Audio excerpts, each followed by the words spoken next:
All right, everybody. Noisy red-winged blackbird, blue jay, bird noise productions here. And here on the bench, we have a Philco. Not a Philco Transitone, just a normal Philco. This is something that I've wanted to work on for a little bit. It was $10, so I thought I'd give it a go when I bought it. Cabinet's pretty rough, but all the tubes are there. It uses a lot of loctals because Philco, I think it's got 4 of them, and then it's 5 and 6. This is a 6 tube. The cabinet, like I said, not an amazing picture. Oh, hi, cat. You're back here again. Yeah, the cat agrees it wants to see this thing run again. It looks like, from what I can tell, it's got all original Philco tubes, aside from these 2 octals. What are these? So it might be pretty low hour. I know that we did have a Philco. Yeah, there's a tongue sole. I know that we had a Philco distributor here in town, right down the street from where I bought this. So if it did stay here, then ooh, there's some spider action on that one. It's another tongue sole. So I don't know who was supplying those, but I guess they had plenty of them. So yeah, it's a Philco, so it's got a weird tube lineup because they like their loctals. It's missing the power cord. Somebody cut that off. I have a spare that was in my pocket because, of course, I carry one of these around with me wherever I go. I'm just kidding. I don't actually do that, but it is a model 46-421. So that means that it was built in 1946, so right after World War II. That's partially why Philco stuck with the Loctite tubes so long, is because a lot of them were war surplus. So let's just say, oh, this tube was actually manufactured in 43, but they didn't get around to actually using it by the end of the war. So, well, we're just going to make a radio that uses a ton of these, so then we can get rid of them eventually. That's kind of how that worked. But yeah, first order of business, getting a power cord on this thing. I also just want to see under the chassis. This is our antenna right here. So I don't know how I'm going to get that out, but I'm guessing it'll be easier than it seems right off the bat, unless it actually looks like it's just attached to the chassis, not necessarily the case in any way. Notice how the birds go silent when the cat's around. Want to see the radio work again? Oh, you're going up on 2 legs there. Okay, so let's get this thing apart. I'm guessing it's either flathead or, yep, those little hexagon things. I like those. Those make things very easy to take apart because they don't slip. All right, so yeah, it just all comes out as one big unit. Not bad. This is a replacement. This might be a replacement. The rest of these look original. This is a solar brand up here that could be a replacement, but other than that, it looks pretty clean. We got rubber wire, but it's not cracked or cracking and crumbling. That's good. It's got a few more years left of life, but this filter right here could still be good. It is a paper style, like a real paper style, so those tend to go bad a little bit more than the ones that are in a metal can that are also paper capacitors. I don't know if it's just because the can's metal or if it's just some big coincidence, but that's usually how that goes. So I guess we'll see. I'll have to throw that power cord on it though. I just realized how far away I actually was from the radio there, so sorry about that. But yeah, check out this old Candome resistor right here. That's kind of cool. You don't really see that much after 1940. Check out this old power cord. Yeah, it's probably good that somebody snipped that off before another person would Philco plugging that in.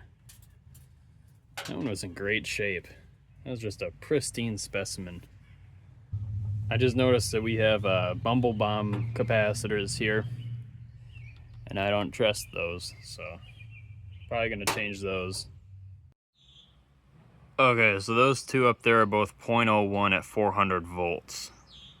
All right, now it's time for the pre-repair test. I did change out those two Bumble Bombs just because, well, I was gonna change them regardless, so might as well limit the risk as much as possible, right? Alrighty. Let's see what she does. 16 watts. I guess that's a little low.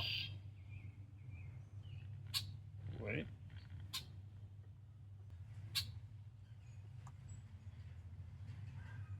I hear like talking kind of.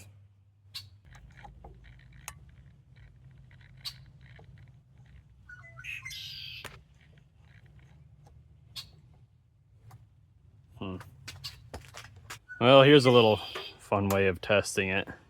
22 watts. Next to your state. Let's just set it like right there.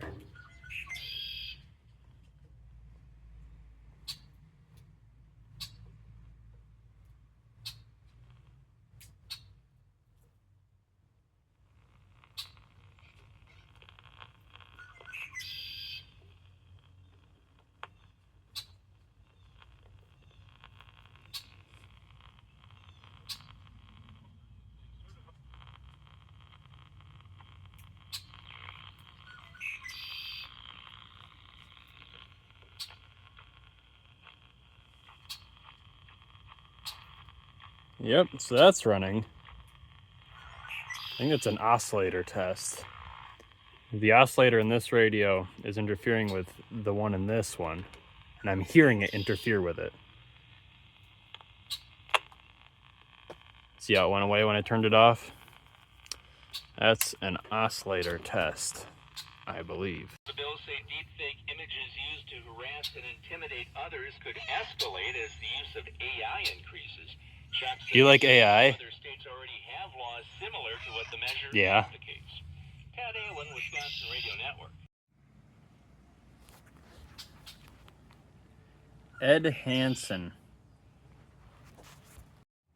So this is kind of neat. I almost wonder if it was home done. See $1.40 written on that capacitor. Guaranteed for 1 year. I wonder when that was. Well, I just tried it out again. I had a really good listen, volume on max, scrolling around where I knew there were channels and I heard stuff. So with that, I think I can give this thing a green light to a recap. It kind of does sound like capacitors, and I'm not just, you know, saying that so I can shotgun replace them all. It's behaving like it has bad capacitors. I don't know how to explain it. It's extremely distorted and extremely quiet. There we go. Are you a fan of Huey Lewis in the news? No.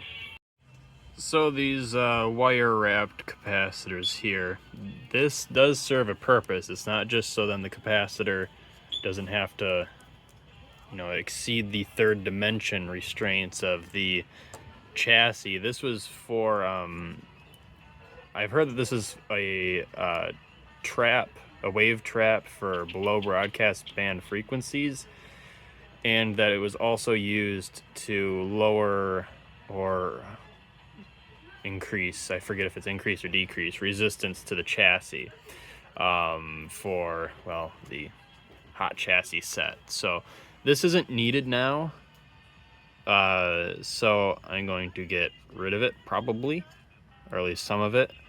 But yeah, it's kind of a neat little piece of history right there.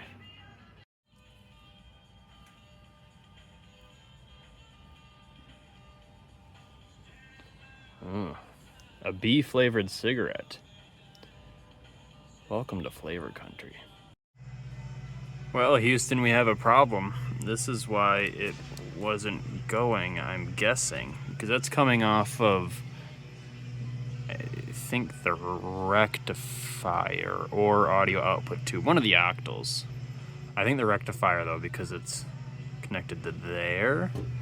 But this is burned and blown apart. That's good for it. Okay, so we're back here. It's testing time once again. All completed. Well, at least so far.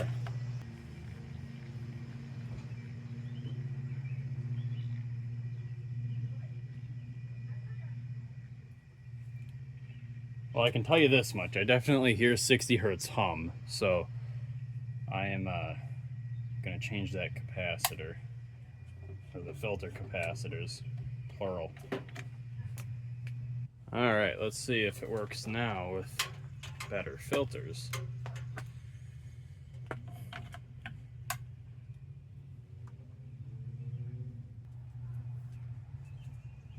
$18.5.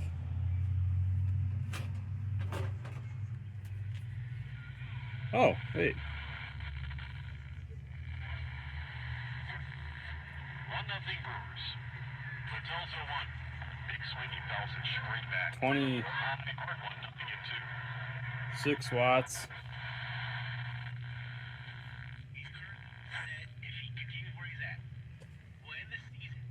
Something just doesn't sound right. It's never been done, but over goes Campbell, who's left from center. He makes the catch in the alley. Does cover a lot of ground. Slugger.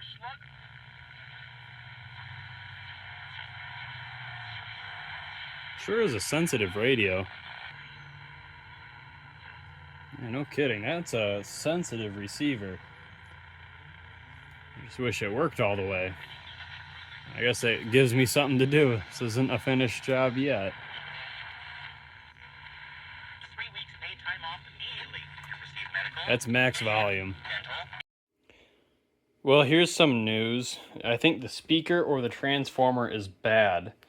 When I connect the world famous testing Yamaha Portasound to it, directly to the speaker, I get absolutely nothing.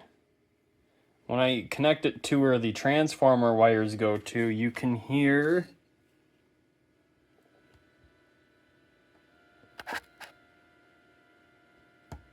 I don't know if that's at all audible, but when I put my ear up next to it, I can hear the keyboard. So we've got a problem somewhere in the speaker wiring.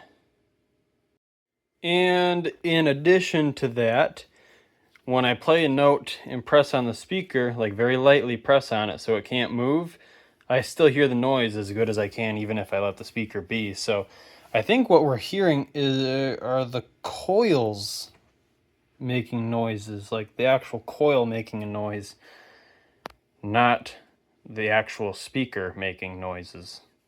This is not moving. Okay, so input the warning, I am an idiot, don't do as I do here, but it worked. Basically, I just wired the speaker up to where that one is wired up. With that one, it's running off the transformer, so I'm not bypassing the transformer and damaging the electronics or anything. It's just the speaker, which is not a field coil speaker. At least, I don't think it is. This one is a permanent magnet speaker for sure. And it actually sounds like it should. You know, I can turn the volume down to the lowest setting and I can't hear anything. And I can make it much louder than it needs to be. So I need to find a speaker for this that goes here and can fit into those holes, because that speaker's structural. Also going to have to try to find out a way to take that coil off, because I got to keep that old coil, because that works fine. Just that the speaker's dead. But yeah. Thumbs up. We solved it. This thing is almost finished. Well, I guess this is where I have to leave it off for now. We certainly resurrected it, but I don't have a speaker that fits in here. This is very peculiar because it's structural. The count went 3-2, and Koenig walked him. So anyways, yeah, this is where we gotta leave it off. I guess not bad. I just wish I didn't have to have this thing riding shotgun. So anyways, yeah, thank you for watching, and I'll see you in the next one. On a side note, I really like my local AM station, Oldies Night. Play a lot of music from the 30s and 40s, and it's just really perfect for radios of this age. So anyways, yeah, final remark right there. Have a good one.